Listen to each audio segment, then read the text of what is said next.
You're listening to CherryPickin Entertainment. Throw me the ball and watch what I do with it. You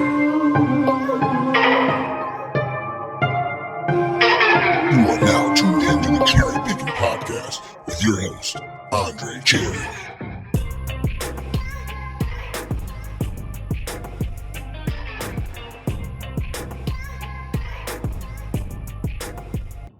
Hey, what's up, everybody? Welcome into the CherryPickin podcast. I'm your host, Andre Cherry, back for another exciting week of the show. I appreciate you all for downloading this episode, and we'll dive right in. This is week 8 of the college football season. Can't believe we're already here. Can't believe we're zooming through October. It'll be the end of October and Halloween. I feel like very, very soon here. But college football, it's been wild, and I'm not even talking about the games. I'm talking about the coaches that have been fired. Some good coaches. Mike Gundy, I've talked about on several podcasts before this one, and now you can add James Franklin to that list, and we'll dive right in there. I'm recording this episode from beautiful Ames, Iowa this week. I've been out here for work, and right now it's actually rainy. Yesterday it was rainy, but the day I got in on Monday, it was beautiful. It was nice fall weather, 70 degrees, sunny, but today it's pretty overcast, and I think it's going to remain that way for the rest of the week. It's quiet out here. I can't even lie. Like, compared to Philly, compared to the East Coast life and the hustle and bustle, it is very quiet. It's kind of peaceful, I would almost say. It's wild to be out here, and it's even crazier that Iowa State, they're doing well in football. You know, I know they dropped the last 2 games, but Iowa State is looking pretty good this season. They started the season red hot. They opened up on a 5-game win streak. However, they've been on a 2-game slide these last couple of weeks, with their most recent loss coming last weekend to Colorado, 24-17. Both of those losses occurred while on the road. Iowa State is on a much-needed bye this week, but they will be back in action next week when they host number 15 BYU. So there's still a lot of enthusiasm. There's still a lot of hope that Iowa State can have a very solid season, and it's a shame that I'm here and I can't see like a Thursday night game, or I'm here for a Saturday game. I always look to see if there's any sort of football or basketball activity going on, any sort of sporting event, you know, while I'm traveling for work. Iowa State Cyclones basketball team, they're not bad either, but the season is just a few weeks away from tip-off, so unfortunately I missed it, but it's cool to be out here. So with that out of the way, like I said, I'm looking at the highway right now from my hotel room. There's really not much to tell you in terms of the landscape here. It's just very flat. There's a lot of cornfields out here. That's about all there is in Ames. I even tried to ask, like, are there any good food spots out here when I landed at the airport? And the rental car host was like, oh, yeah, we got some good food out here. We got a Panera's bread. And that kind of just slowed me down to a halt. Like, that's the best food you got out here? The sandwich place, Panera bread? I mean, that's crazy. It's just different out here. Different strokes for different folks. But we'll dive right in here. Can you believe that Indiana is number 3 in the country right now? I can't believe that. I can't believe that they're number 3 in football. I mean, we know it's historically been a great basketball school, but these last 2 seasons, Indiana has been balling out. I mean, I should believe it because they played out of their minds these last couple seasons since head coach Curt Cignetti has been at the helm. It's impressive to me that Indiana traveled all the way to Eugene, Oregon and beat the Ducks and limited the dynamic offense to only 20 points for the entire game. Oregon hasn't been held to under 21 points in over 2 full seasons dating back to 2022. The Hoosiers went into the Oregon game 0-46 on the road against top 5 teams, and prior to this week's poll, had never been ranked higher than number 4. Their 3 first-place votes are the most in a poll since they got the same number when they were ranked number 6 on November 5th, 1945. So a lot of us weren't even born yet. If you're listening to this, chances are you weren't born yet.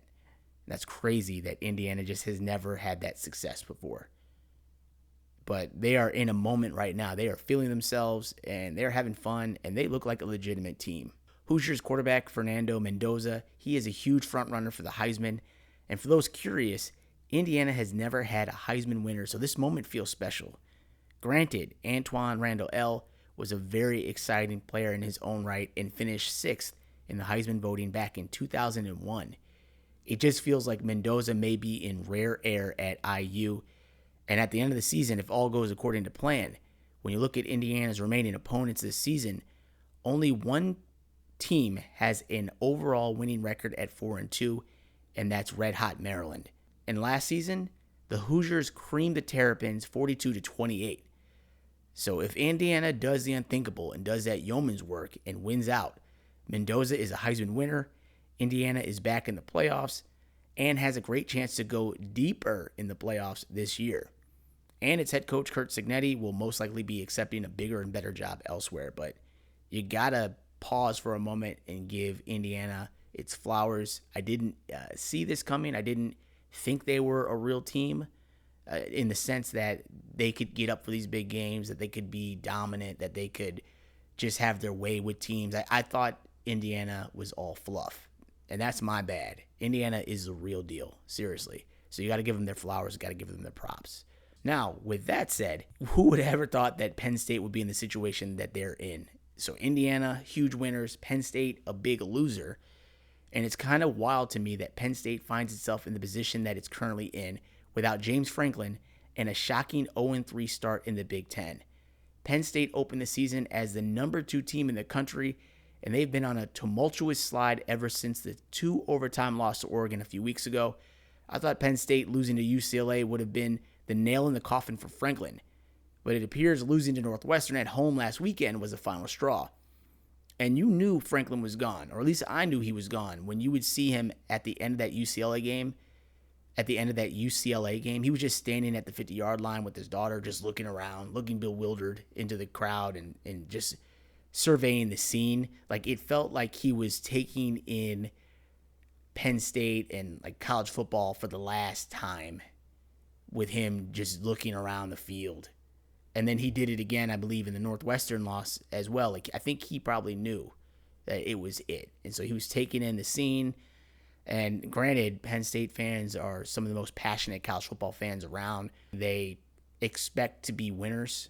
They expect to be competitive. They expect to push for a college playoff spot. A lot of people thought it would have been this year. It wasn't. So you have to believe that Franklin knew what was coming. He knew what was headed his way, I'm sure. Franklin, he's a good coach. You got to give him his credit and his props for that. He's got an impressive record at Penn State. Franklin just isn't a big game coach. He'll get you to a bowl game, and if that's what you want, then Franklin is your guy. But when you look at his record against AP top 10 opponents, he was 4-21 and 1-18 against top 10 Big Ten teams in conference games. Penn State hasn't beaten a Big Ten top 10 opponent since 2016.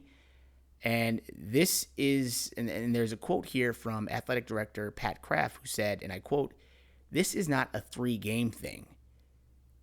This is really diving where we are as a program. What is the trajectory of this program?"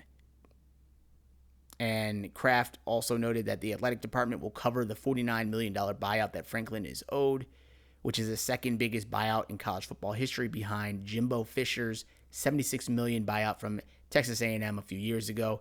There were some reports that I believe Adidas was going to pay most of that buyout. I don't know what is true here. Like, Pat Kraft probably is just responding to what the reports were being told, that Adidas kind of had.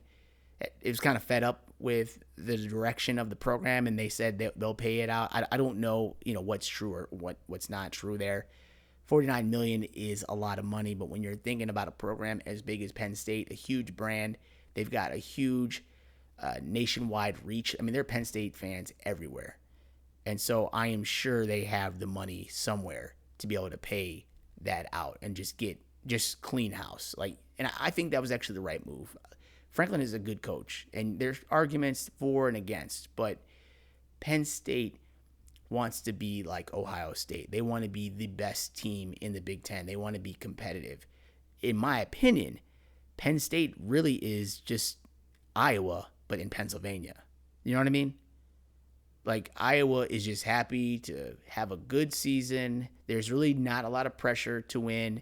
I feel like the fans are kind of similar in terms of, there's really nothing else going on in that part of the state. There's nothing really going on in Iowa. And I know I'm saying that from Ames, Iowa. But, like, there's nothing else going on. All that really matters in both of those states or both of those regions is Iowa football, Penn State football. Like, the makeup of these teams kind of looks fairly similar to me, but the expectations are just so much greater, and there's far greater expectations and just a hope for where the direction of the program can go. Penn State wants to be a national brand. They want to be a national power, but they haven't really been relevant like that.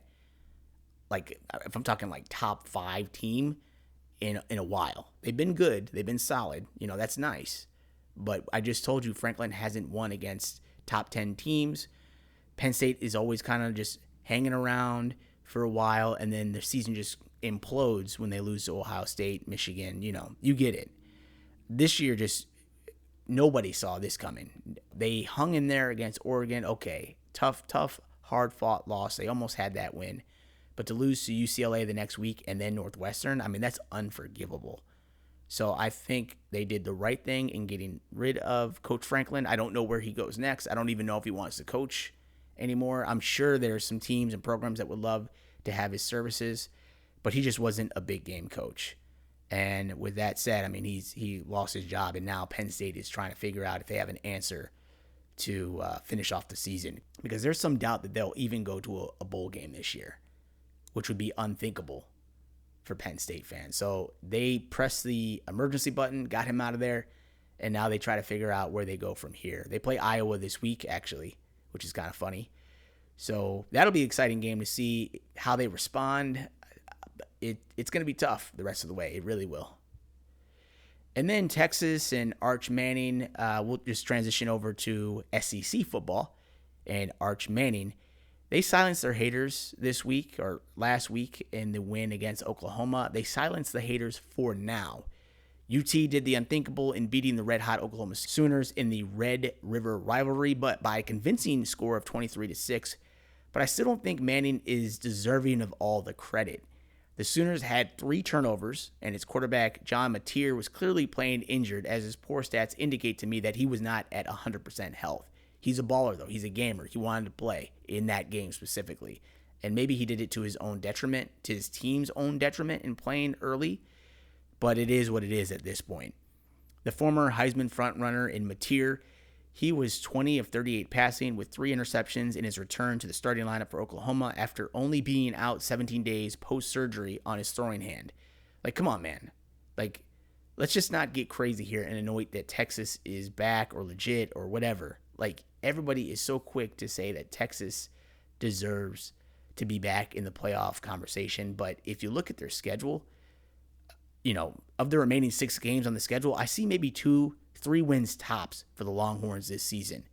And it's crazy that they kind of creep back into the AP poll while Illinois drops out of the AP poll.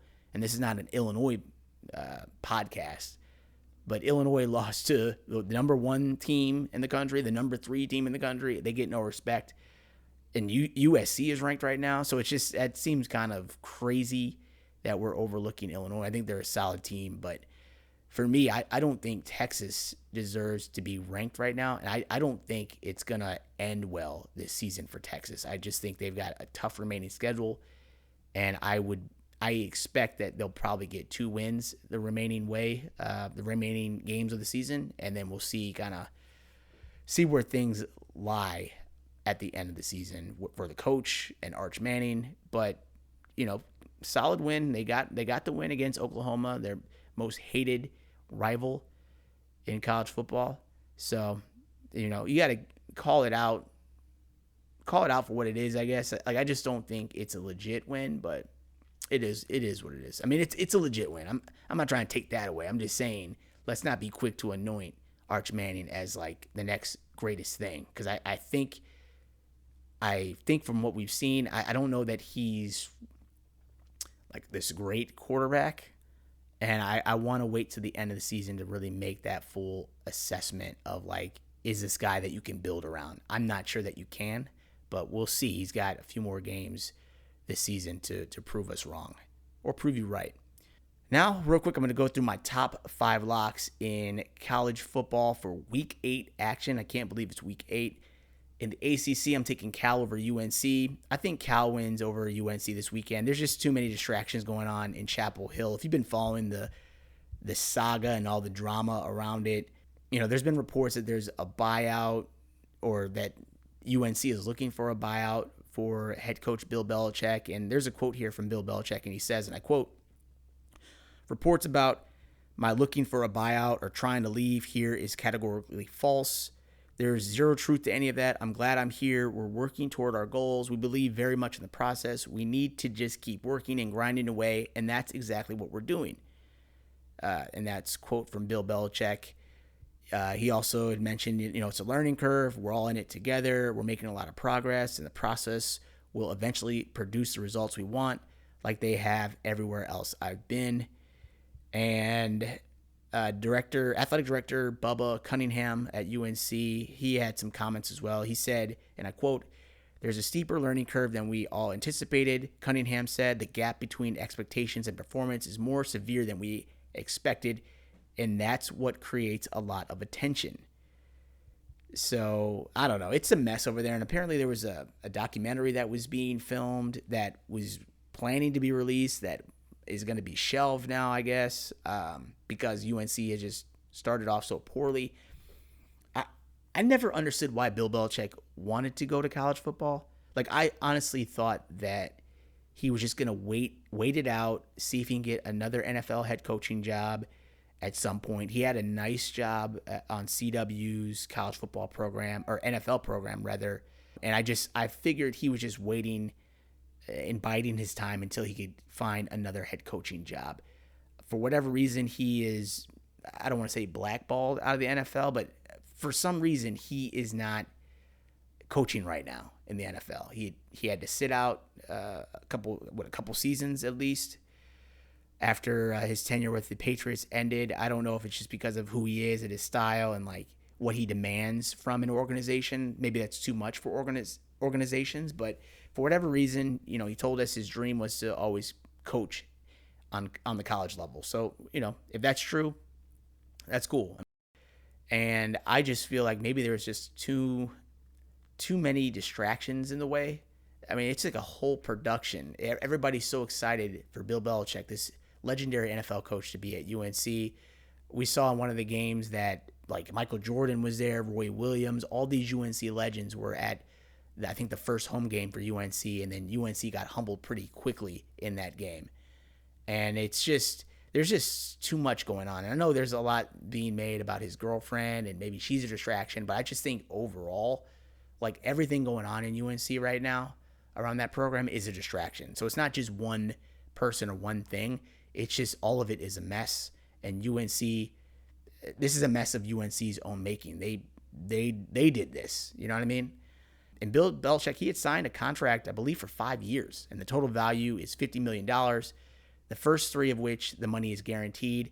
But after December 31st, 2027, there is no guaranteed money, and the university would owe him no buyout if he's fired for cause. So I feel like UNC is going to have to ride this one out. I'm sure everybody around that program is disappointed. Disappointed is probably a good word for that, but I'm sure that they are just beside themselves right now in trying to figure out how do they move forward and salvage the season. I don't know if it will happen this year, but if they are really committed to Bill Belichick, they'll figure a way. And I'm sure next year will be better than this year. He's never done this before, so you got to give him a little bit of grace, but it just seems like everything coming out of UNC right now is just huge drama.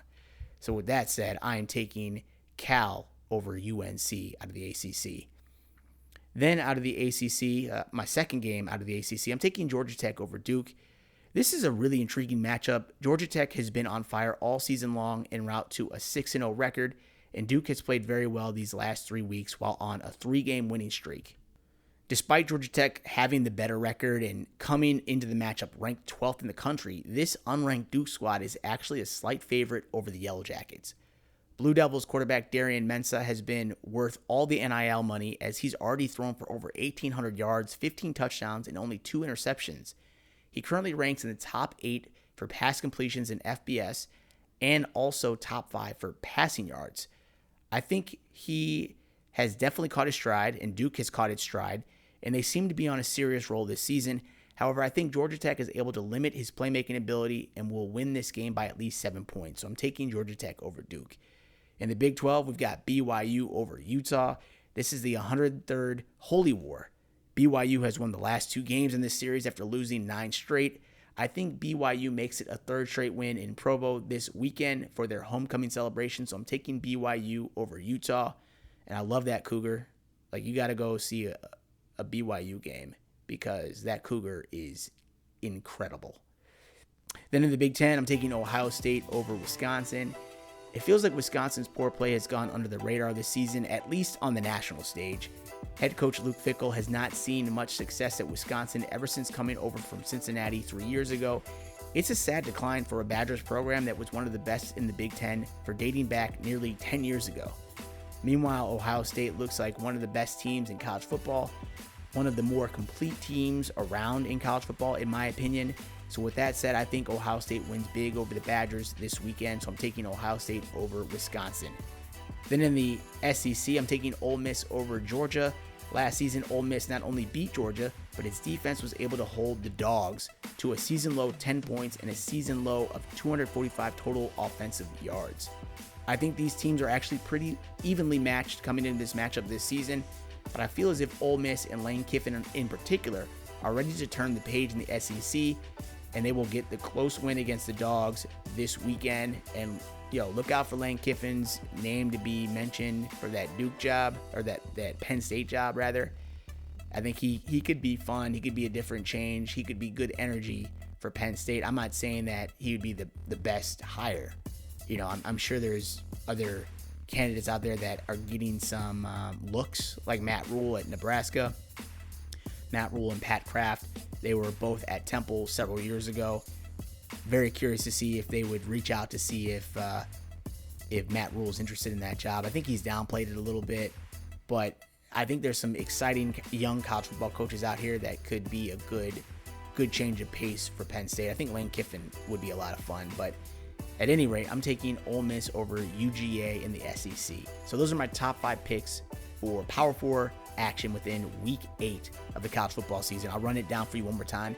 In the ACC, I'm taking Cal over UNC. In the ACC, I'm taking Georgia Tech over Duke. In the Big 12, I'm taking BYU over Utah. In the Big 10, Ohio State over Wisconsin. And out of the SEC, Ole Miss out over UGA. So those are my picks, my friends. This is Week 8 college football. Can't believe we're steamrolling through the season like we are. I got to release this podcast shortly here because I got to catch a plane from Des Moines, Iowa, back to Philly. So I got to rush. I got to jump. But thank you for listening to this podcast episode. I appreciate you being a friend. Can't wait to talk to you again soon. Enjoy college football this weekend, my friends, and I'll talk to you real soon here. Have a good one, everybody. Take care. Peace. There's nothing really going on in Iowa, and I know I'm saying that from Ames, Iowa.